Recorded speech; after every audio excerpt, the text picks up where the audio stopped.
And with the first weather alert expected to go into effect for tomorrow through our Sunday, we're going to be keeping a close eye on conditions with those gusty winds and with the impacts that could be having up in spots like Yucca Valley. Down here on the valley floor, looking at downtown Palm Springs, where preparations for Village Fest are underway. Not too much wind happening here as we speak, but big changes just all around town as we welcome in a big old trough of low pressure over the next couple of days. That's going to be bringing in all of that wind for us and much cooler temperatures as well. That's sort of the benefit, but in the meantime, we have some strong gusty conditions that we have to be prepared for. These are northwesterly winds, hence why that air is going to be so much cooler. While we will be noticing those winds picking up for this evening, they get much stronger for our Friday night, and they do continue through Saturday and into Sunday. So all during that time, we're going to have that first weather alert in place. Some of the potential impacts should sound pretty familiar. Possible road closures, difficult driving conditions. Remember, it's a holiday weekend, so a lot of folks could be coming into town.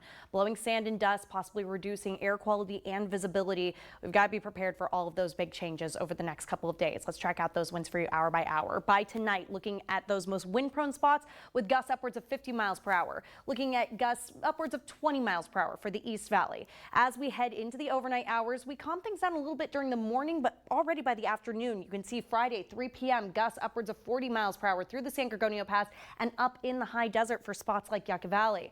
As we head into the later evening hours, those winds become more widespread. We keep things gusty, and we're going to repeat that pattern all over again as we look ahead, really not losing too much of that wind during the overnight hours from Friday into Saturday, but they will strengthen even more so. Yeah, those are some bright color contours on there as we look ahead toward our Saturday evening. A lot of wind coming our way as we prep for this long holiday weekend, so make sure that you are prepared for it as well.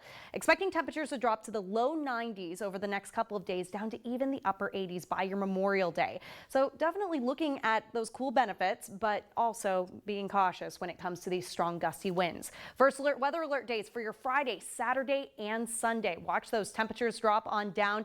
They will warm back up to the triple digits by the later half of next week on your Comfort Air 7-day forecast. And of course, we'll be keeping a close eye on conditions with that first alert weather alert in place throughout the next couple of days. Stay tuned. We're celebrating more local graduates after the break.